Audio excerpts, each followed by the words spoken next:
I was born in Latvia. It's a small country with population of roughly 2 million or even less than 2 million people. Latvia was part of Soviet Union, and now it's part of European Union.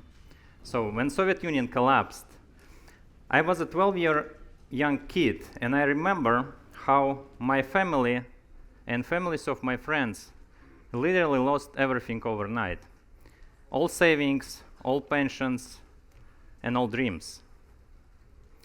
Over time, I understood what had happened because of the systems that were not designed to work for the people. And as a tech entrepreneur, I spent almost all of my life in search of the solution of how to design the systems and interconnect them between each other so that it not only work and serve for those who created them, but also for those who are using them. During last 25 years, I spent time to do my life research and researching technology and consciousness, and I would like to share with you some findings. Can we put on the screen the chart? Yeah, if you see in this chart there is 6,000 years of humanity's evolution, and we can see a good news and a bad news. The good news is that we are growing exponentially in our technical development and science. The bad news is that this chart is almost flat, or maybe a little bit up, if we are talking about our ethics and our conscious development. And this gap is increasing as we speak. So all of us are different, but with different skills, with different names. We live in different locations, we have different karmas and so on, but all of us are one, as one humanity at the same time. And it seems obvious, but we remember what we are different, but we forget what we are one. And we build institutions which are supposed to fix this problem, but even inside those institutions we see this unhealthy competitive behavior, which is hugely inefficient and in many cases, and even in most cases, just counterproductive. If only we will remember what we are one as one humanity, not just like we are different, but we are one as one humanity, one organism which is living on this planet with other beings, we would understand that choosing to co-create open decentralized systems in collaboration is few orders of magnitude more efficient when choosing to compete between each other. And you may ask, okay, but how do we make profits if everyone will suddenly start to cooperate one day?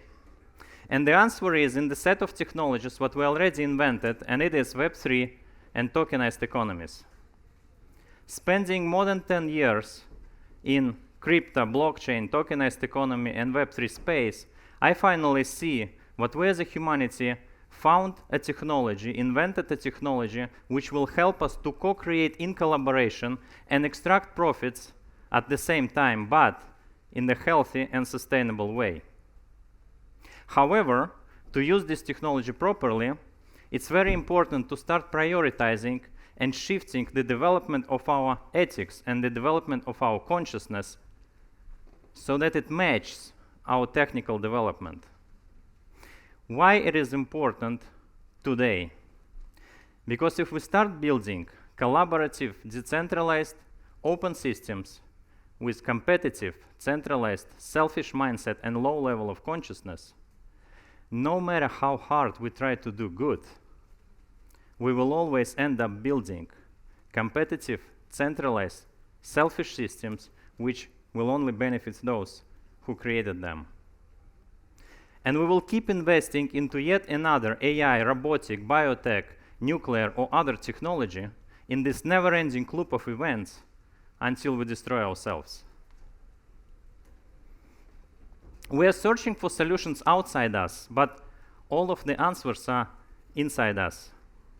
We just need to remember what we are all one and start finally to prioritize the development of ethics and consciousness. as both technology and consciousness are just two sides of one coin, which only together makes it complete. We are solving our problems today on this planet by competing because we think that it's very efficient. But having this 25-year journey, I'm convinced right now that we can start solving all our problems thousands of times faster, just if we start choosing to co-create in collaboration together as one. And we would like to present you now one very interesting discussion. We invited brilliant technologist Vitalik Buterin, who also deeply understands and appreciates the importance of ethics, and great spiritual leader who already helped millions of people to raise their level of consciousness, Sadhguru, who also understands and appreciates the importance of technology. We at reState Foundation got to spend some time together with them discussing this important topic, so let's see the video.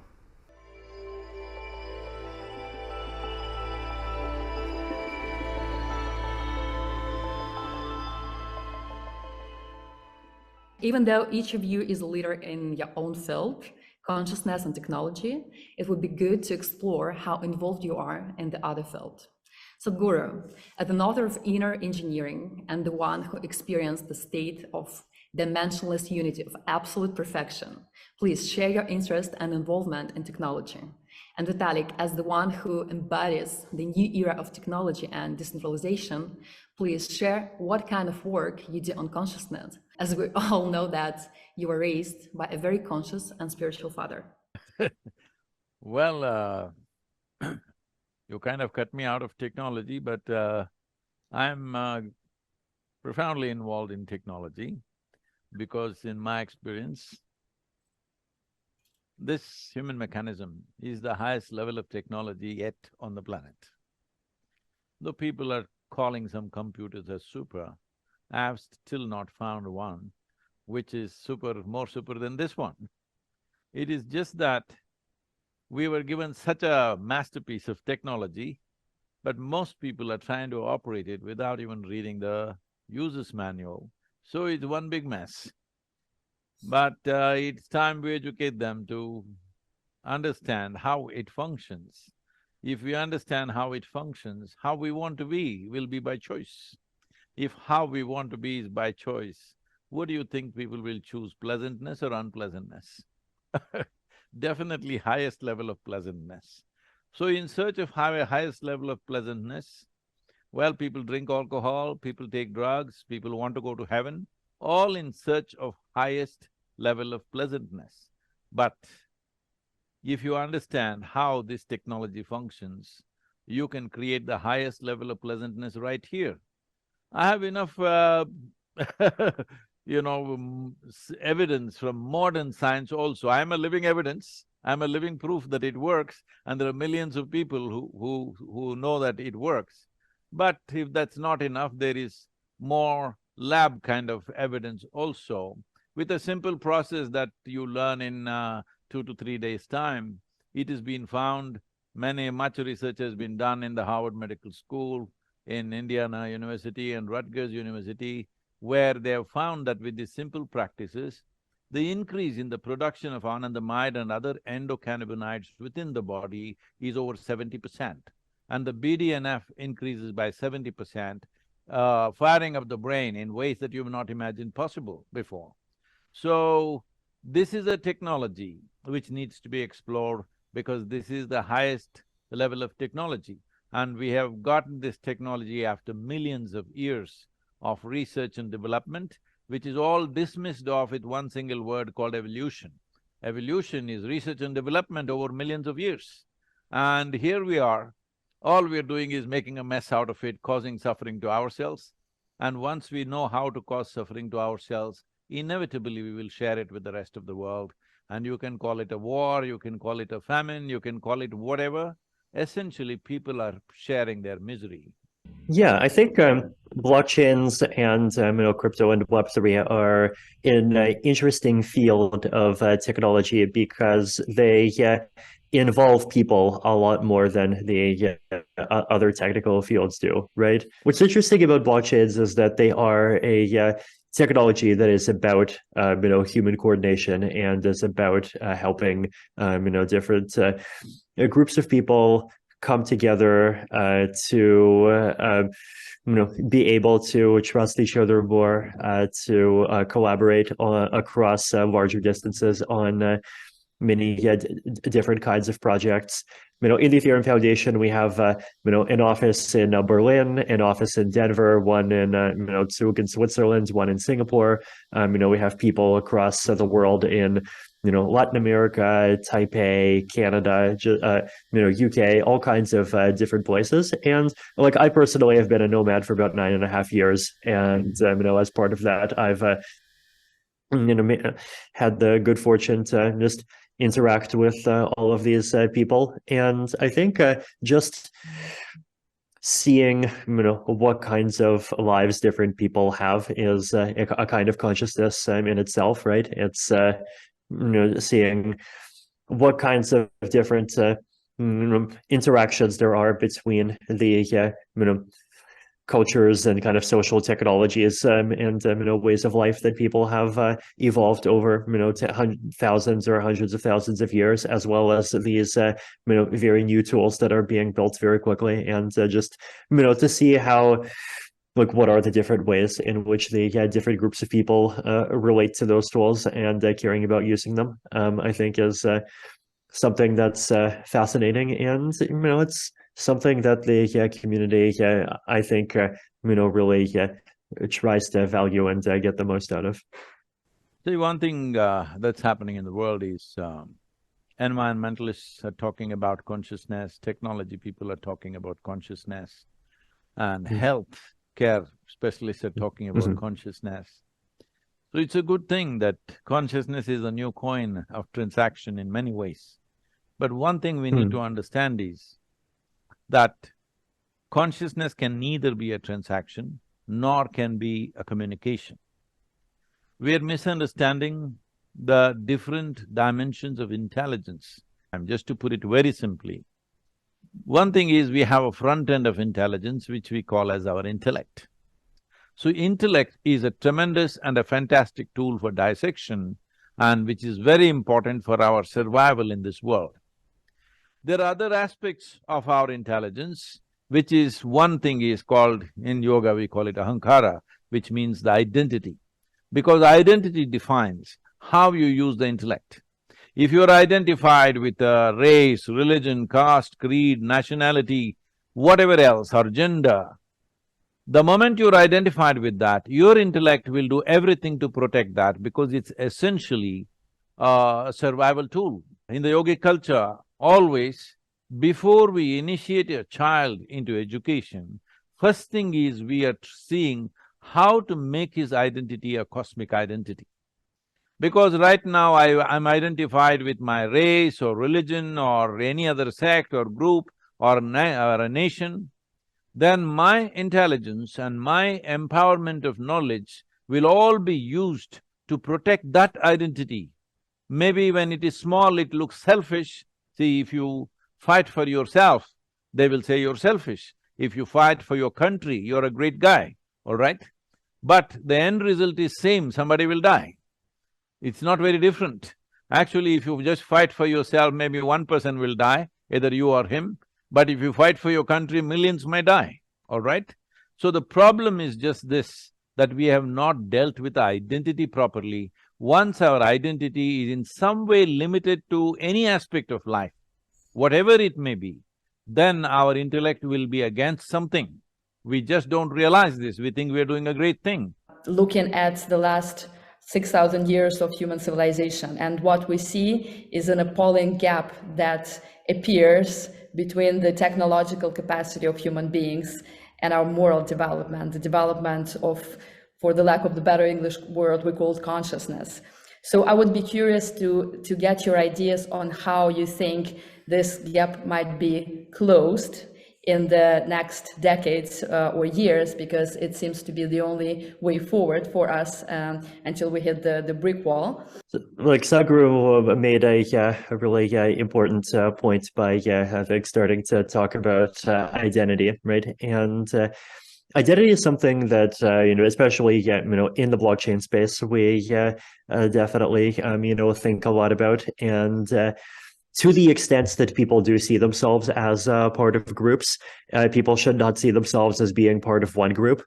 People should see themselves as a combination of all of the different groups that they were part of. This kind of identity is one that could lead to a more peaceful world than this kind of single identity approach that we've been doing, right? Because if one person from one country sees a person from another country and they identify themselves only by their countries, then they might start fighting. But if they have a broader view of their identities, they might realize that actually both of us really like cryptocurrency, or both of us have very similar technical interests. We both have families that actually look very similar. We're both university students studying mathematics just 2 years ago. Blockchains and some of the things on top of blockchains, like DAOs, and for example, they're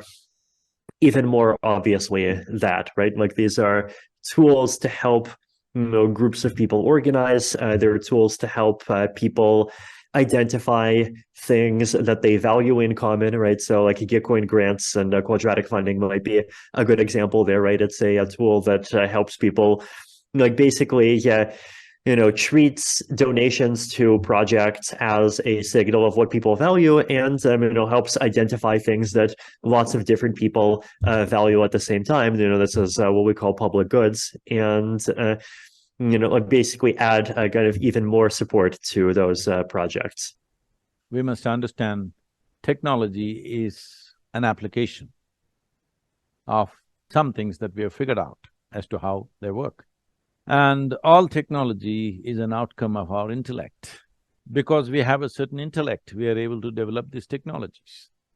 The cutting-edge technology always went into military use.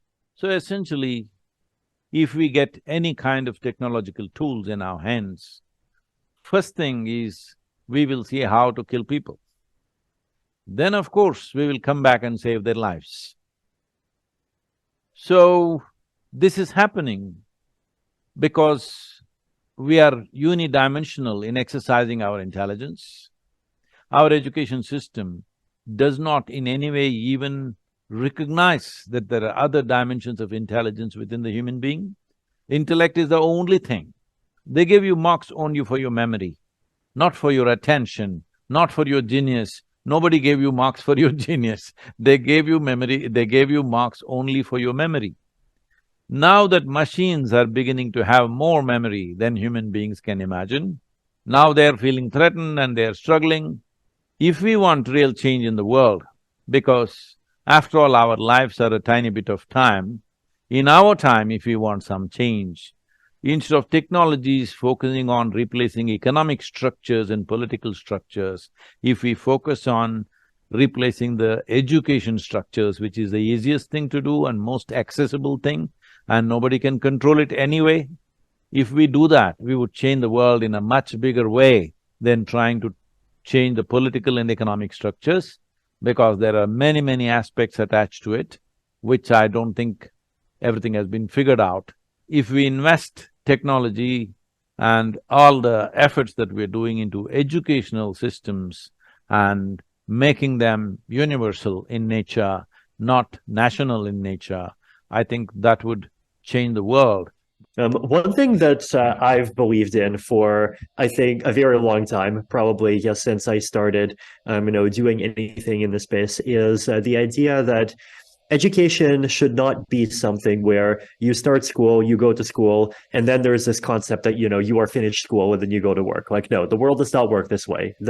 You are never finished school. And, if you think that you're finished school and that you have a license to stop learning, that then as the world keeps changing, and as that experience gets further and further away from you, you'll just go back to actually not knowing very much about the things that are happening.